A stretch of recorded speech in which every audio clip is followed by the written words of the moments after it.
Francisco. I'm having a chat with clarinetist Michael Webster, flutist Leone buyse. Did I get it?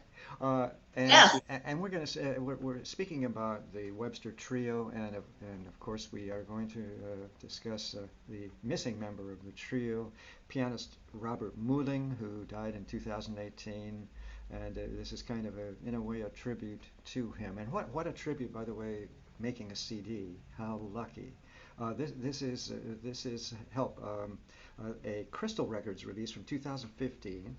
It's called American Webster, and it's American chamber music for clarinet, flute, and piano, and a wonderful assemblage of composers that I want to ask you about. Our American composers, Libby Larsen, Robert Sirota, I hope I'm pronouncing that correctly, Richard Yes. Tonsing, I didn't fix it earlier, Tonsing, Tenzin. Tension. Tenzin. Richard Tenzing. I fixed it in one place, didn't fix it there. Excuse me, and Paul Schoenfeld. And these are, excuse me for my cold here, but these are really, I use the word masterpiece probably too much. These are, I'd rather use in this sense, these are solid. These are really solid pieces We agree. in the repertoire. So we're going to discuss these pieces. We're going to have a little look at Robert Muhling and how you guys met. But there's something far more important. I hope I'm not going to get myself in trouble. The first thing I've got to know is your romance and marriage. Can you tell me the story? Story that could take a whole hour, but the funniest thing about our romance and marriage is, number one, we don't remember when we met each other. I was a junior at the Eastman School of Music when Leon was a freshman, and at that time I was engaged to be married to another flutist. Her name was Nancy Howe, and we were married in 1965, and Leon was a guest at that wedding. Because we were all in my hometown of Ithaca, New York, where Yay. Nancy's father was teaching horn at Ithaca College. And so fast forward, Nancy and I had 3 sons. Our marriage lasted 13 years, and then Leon left the Rochester Philharmonic, where we were colleagues for 5 years, was it? 7. 7 years. And then she went out to San Francisco. And I got a 1-year position playing principal clarinet in San Francisco, and that's where our romance began. And we found our hearts in San Francisco. Wonderful. And did you with intention go for that job? I mean, did you know that you knew she was in San I Francisco? knew she was there, but it was a job, and I wanted the job. Good news was that I got the job for that one. Now But if we could just go back just a little bit, I lost you for a bit. I'm afraid I haven't quite solved this sound problem. I think you were drowned out by an 18-wheeler. Go back just a little bit, please. You were speaking, you gotten the job in San Francisco. Yes, the good news is that I won the principal clarinet job on a 1-year basis. And the bad news is that I didn't win it permanently the following year. So I went back to Rochester, where I was in the Rochester Philharmonic. And not long after that, Leon won her job in Boston. And all that time we were doing a long-distance relationship thing. That works. Then eventually, I was able to get work in Boston. I got a teaching job at Boston University, which was where I met Robert Sirota for the first time. He was in the administration there. And then eventually, I got a teaching job at NEC while Leon was still in the Boston Symphony. And at NEC, I taught clarinet, but I also started conducting. I conducted one of the wind ensembles there, and that moved me toward orchestral conducting. And now I've been the happy artistic director of the Houston Youth Symphony for 21 and a half years. This is wonderful. By the way, you took the fire right out of my intro for you. Perfect. Thank you very much, Michael. But this is wonderful because tenure as a conductor, you know, remember when I was a kid, it was like, oh, I'm going to get a job in some lovely little town in the Midwest and be conductor there for 87 years until I drop dead on the podium. Doesn't happen anymore as orchestras become more marketing conscious. But Yeah. so may I just congratulate you on having a wonderful solid job with a great youth orchestra. Well, I've found a good fit with the youth orchestra. Yeah. And these high school players, teenagers from age 13 to 18, play so incredibly well. Houston is a huge city with a metropolitan area of 4 million population. So it's a large talent pool. And I'm very proud to say that we performed Don Juan of Richard Strauss last year, known to be one of the toughest orchestral pieces, and they played it really well. And I'm happy to share the YouTube with all of your listeners. And I have fond memories of the Seattle Youth Symphony, and for 12 years I conducted Seattle Wind Ensemble. Same thing, a huge pool, high schools. I think there were 60 high schools in Greater Seattle. I know exactly what you mean. Beautiful, wonderful players that I'm sure you know, I know to this day. Many principals and other orchestras and so on. It's so rewarding. And by the way, music ain't dead, folks. These youth orchestras are still going strong. Everything's just fine. Don't pay any attention to all the rumors. That's what I say. Let's go ahead and move on. First, let's finish the intros, for heaven's sake. Clarinetist Michael Webster, as you know, is also conductor of the Houston Youth Symphony, but is professor of music and clarinet at Rice University Shepherd School of Music. Flutist Leone buyse. I hope I got it because I'm not at the respell yet. Joseph and Ida K. Mullen, professor of flute at Rice University Shepherd School of Music. How do you pull that off? I know so many married couples. I guess it must be a bargain, 2-for-1 sale when they hire you. Wonderful. And former principal, as is so obvious on this CD that we're going to speak of, former principal flute of the Boston Symphony. Give me the detail on that so I don't get out of line there. Am I close? First of all, assistant principal, and then for my last 3 years in Boston, acting principal, but meanwhile had been principal of the Boston Pops for 7 years with John Williams during the first 7 years of my tenure there. Thank you for clarifying, because it's I figured I might misspeak, so it's better just to get it cleared up. Everybody in their proper positions. Pianist Robert Muhling, again, died in January, I think, 2018. You said.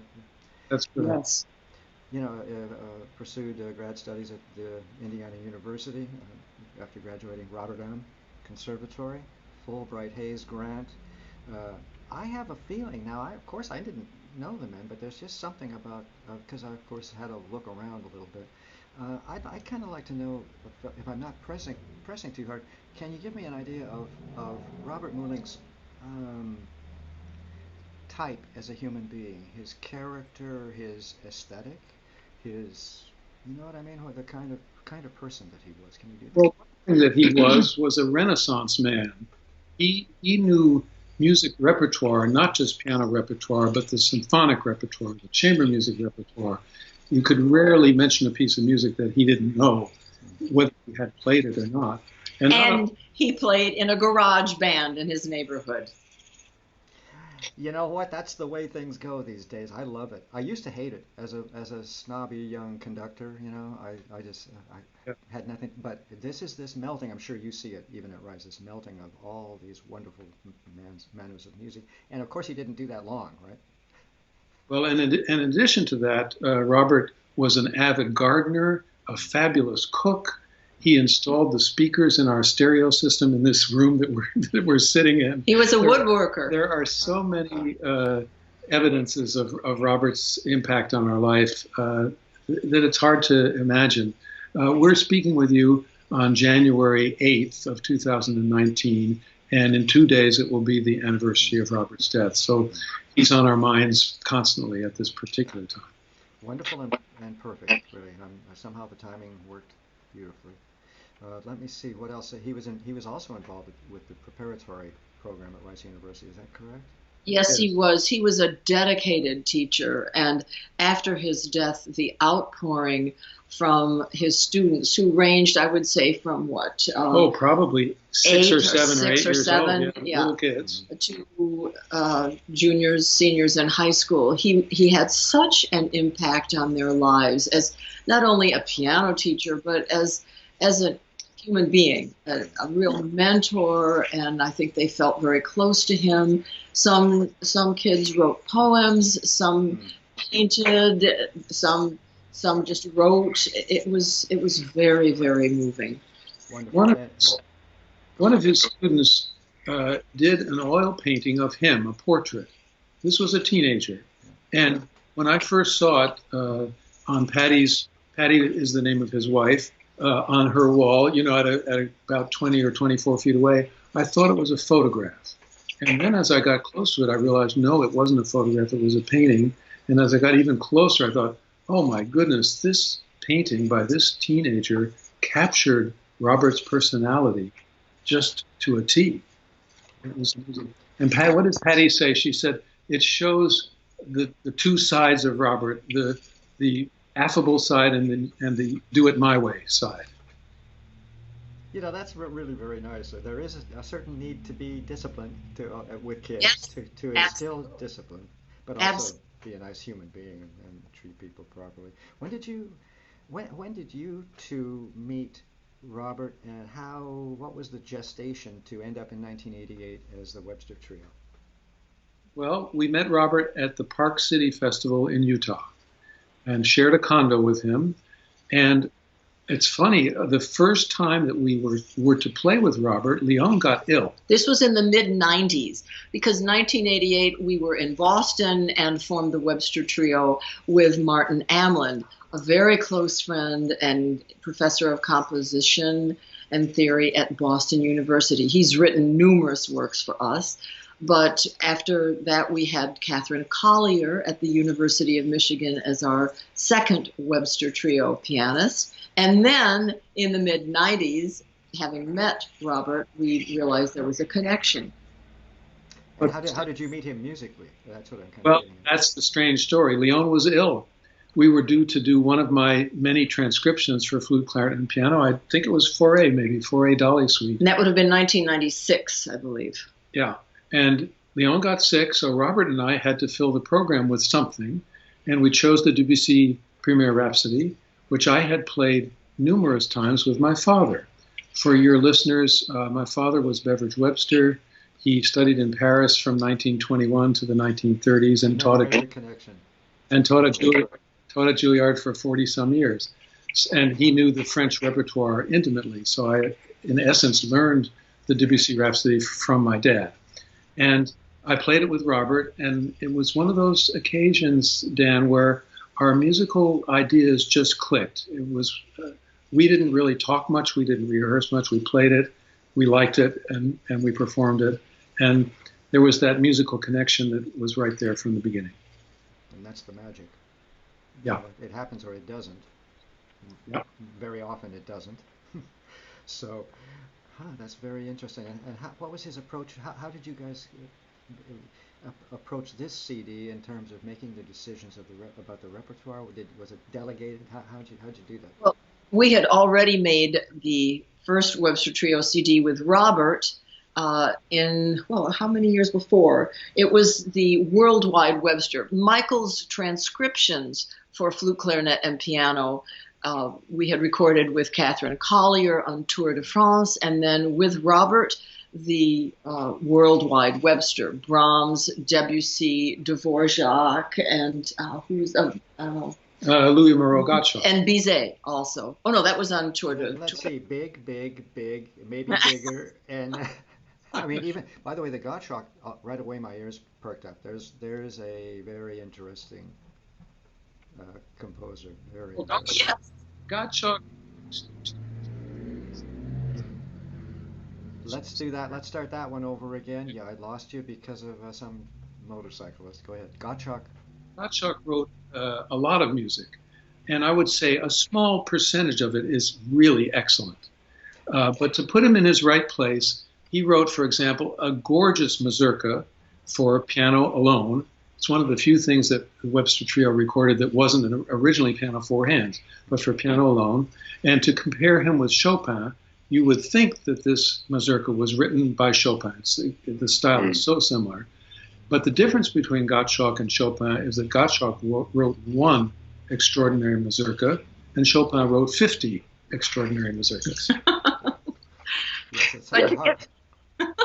To get back to your question, Michael and I founded the Flute Clarinet Duos Consortium in the year 2000, and Libby Larson was our first commission. Hence the barn dances inclusion on our American Webster. And some of the other connections, the one with Robert Sirota, simply we had known him from Boston, and he is a very close friend of colleagues on the Shepherd School faculty, Norman and Jean Fisher. a husband and wife duo, cello and piano, and we heard Jean play a piece that Bob had written for her, and we loved it, and we asked him if he would be willing to write us something for our 20th wedding anniversary and the 20th anniversary of the Webster Trio. So he said yes. That was really wonderful. Richard Tensing, the late Richard Tensing, was a faculty member at the University of Colorado Boulder, and I had met him in Boston when I played his concerto for flute, piccolo, and alto, I think, for wind ensemble. Yes, for wind ensemble with my high school band director, Frank Battisti, who was the director of wind ensembles at the New England Conservatory. Anthony Brandt, is our faculty colleague. He wrote a piece for us. Richard Tensing wrote the Children of Light for us, and Paul Schoenfeld is the one person that we really never knew personally. We haven't met him, but there is a sort of a family connection because he wrote the piece for the Hunter family in Minneapolis. And the son, John Hunter, actually studied clarinet with me for one semester when Stanley Hasty was on sabbatical from the Eastman School of Music. So I've known John since he was a 22-year-old at Eastman.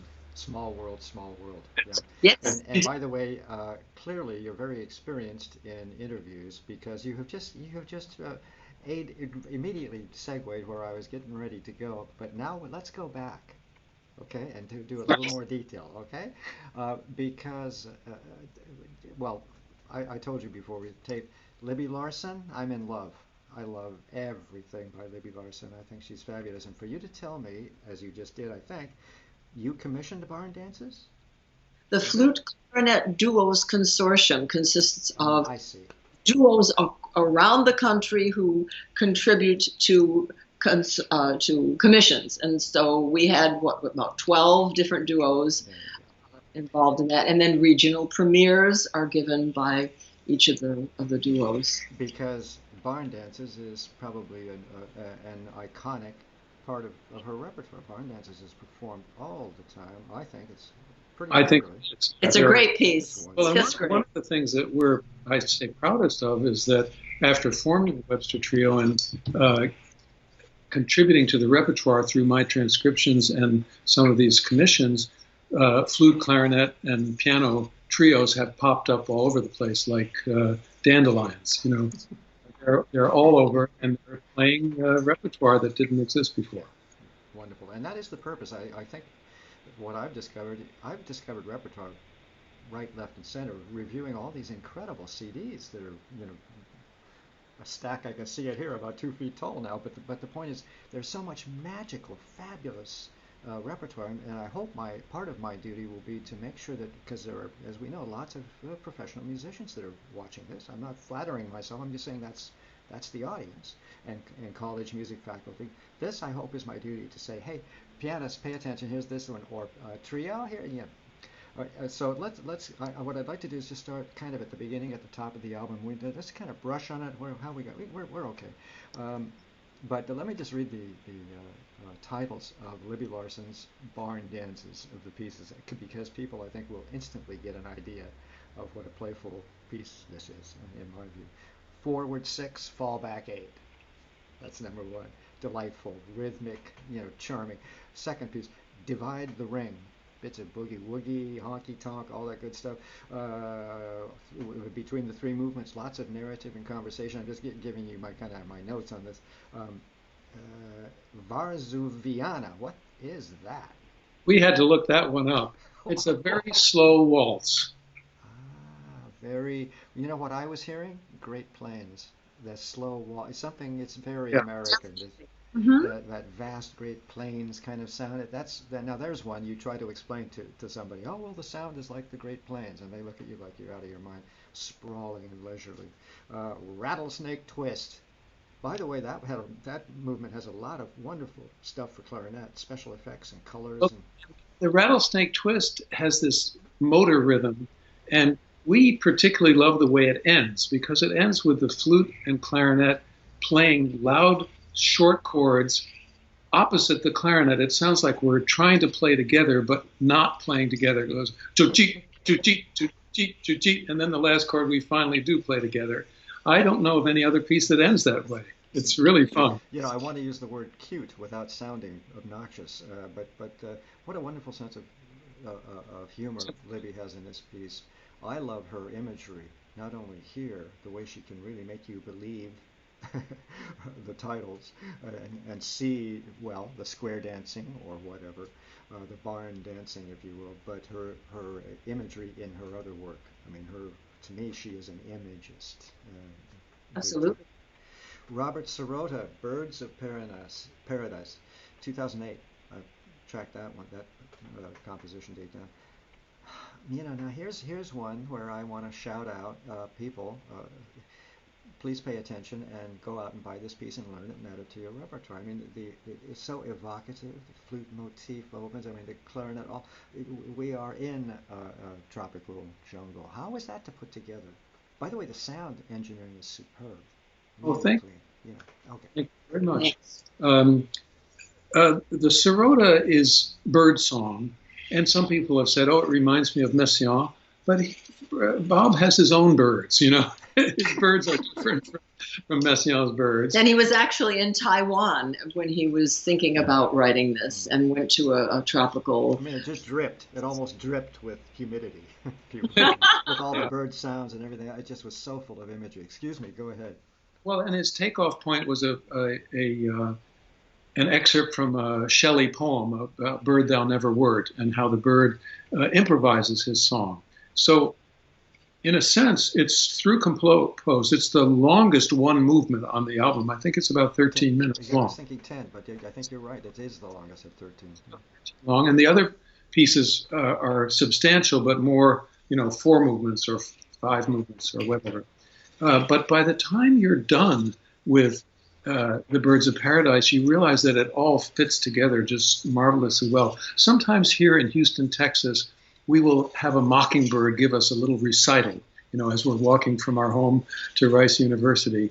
And the mockingbird hasn't decided exactly what he or she is going to sing, but they give a little concert. And this gives me that impression of sort of improvisatory music that somehow, by the time you're finished with it, makes total sense. Yeah. And boy, that was put beautifully, because without structure, it's there for sure. Yes. Things become wandering mush, in my view. I mean, this piece is, as you said, through composed, but its structure is so sound.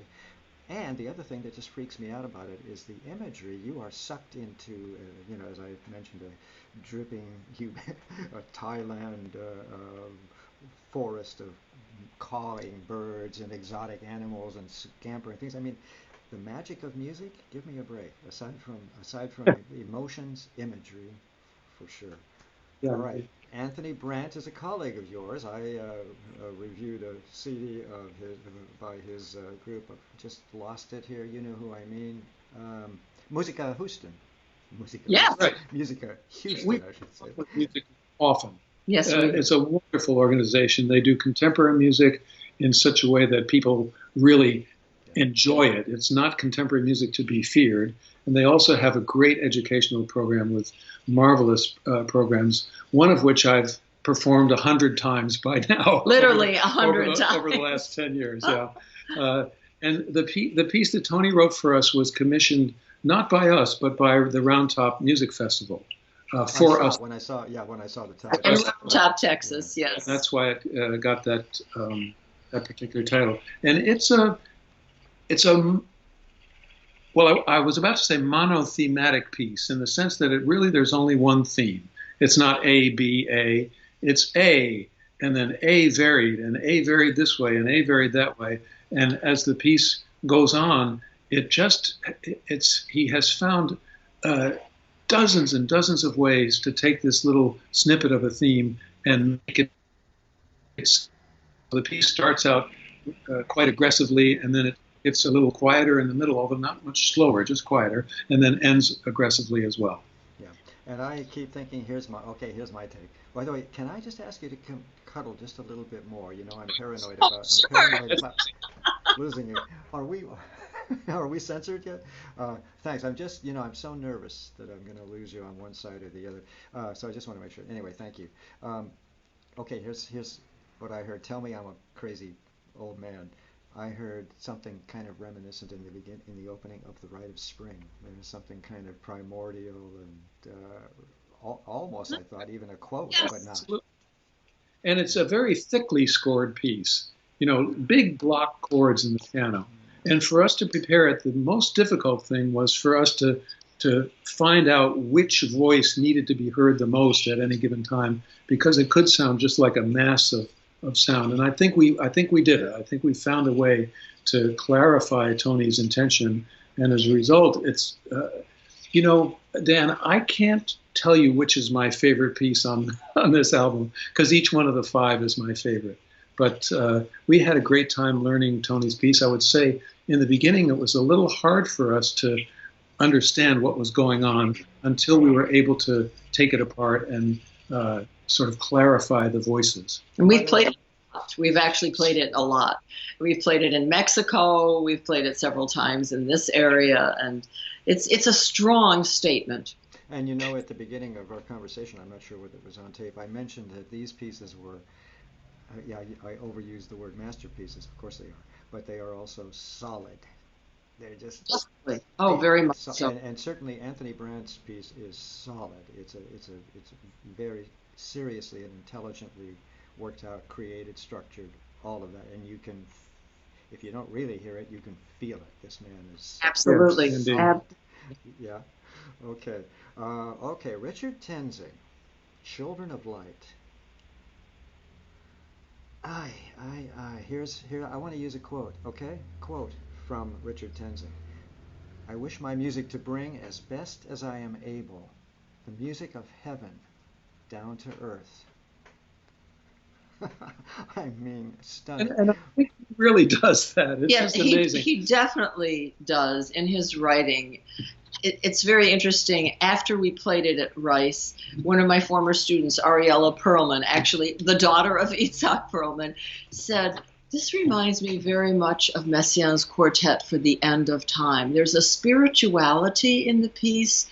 And Dick was a very spiritual person. He was a graduate of St. Olaf College, so grew up Lutheran actually, but then got into Eastern Orthodox religion. And you can hear that in some of his movements. You hear certain plain song from the chants. And, well, go ahead. No, go ahead. Well, and the birds reappear. Well, sunset arrives. I mean, sunrise arrives, and then the planet comes to life.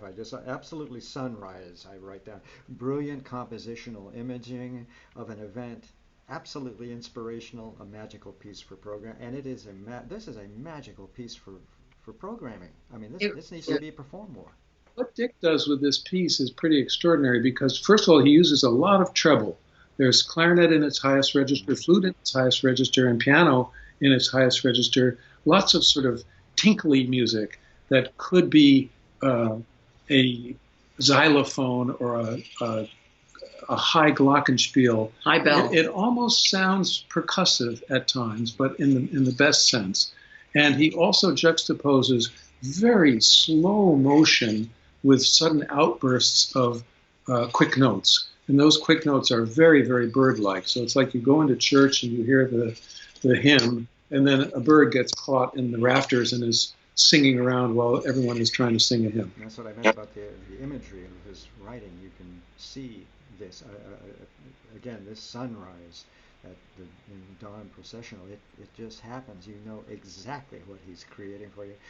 Song of the Morning Stars. Stunning imagery once again. Go ahead. Anybody want to talk to that one? And talk about narratives. And it's so brilliantly colorful and optimistic. I think of this man as being optimistic. His message is good. He was a very positive person, a very gentle person, a wonderful friend. I really enjoyed him from the very beginning of our friendship in Boston when I played his concerto for flutes and wind ensemble.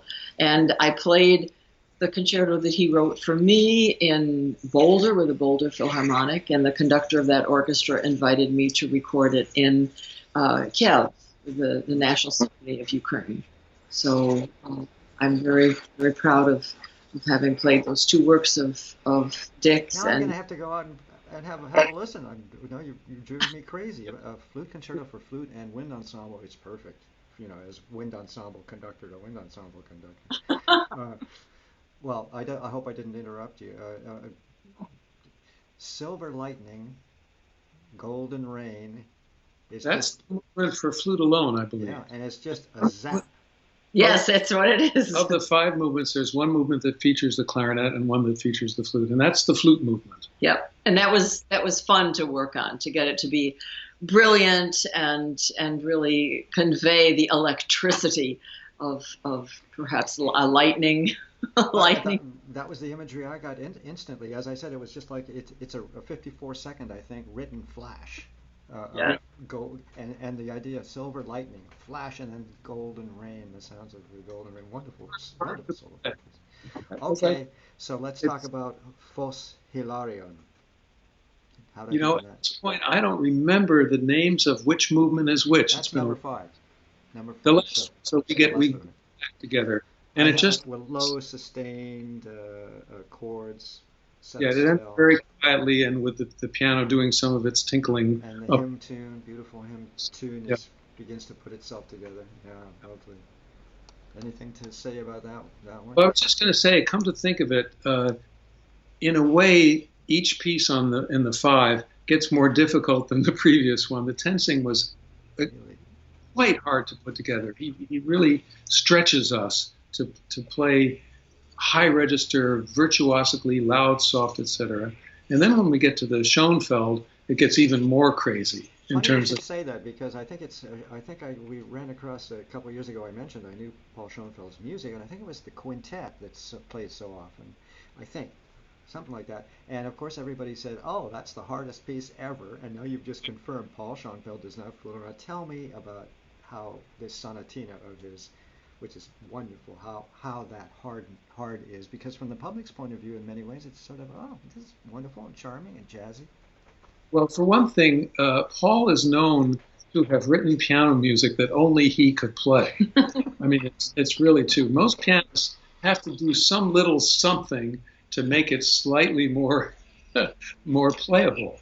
And Robert did a fabulous job with these 3 pieces. He really did. Another piece of Schoenfeld's that I know well because it contains clarinet is a trio for violin, clarinet, and piano, which is all. That's what I was thinking of. Yeah, because David Peck and Edith Orloff from Houston. You remember David Peck and Edith Orloff played for him. Moved out quite a few years ago. I think they're in San Diego now. They are. Dave retired, I think, 3-4 years ago from Houston Symphony, something like that. Yeah. Anyway, excuse me for interrupting. But yeah, that must be the one I'm thinking of, where they threw up their hands and said, "Oh no, not Paul Schoenfeld. He's so difficult." But it's worth it. It's extraordinary. And these 3 movements, ragtime and what are the other ones called? And something else. Charleston, right? So he managed to write a Charleston, which you think would be kind of silly, but he makes it a virtuoso affair for all 3 instruments. Yeah, and he doesn't exactly how shall I put it? He's not exactly obvious. In other words, it's a very subtle reveal, a very sophisticated reveal of the form, of the Charleston dance form.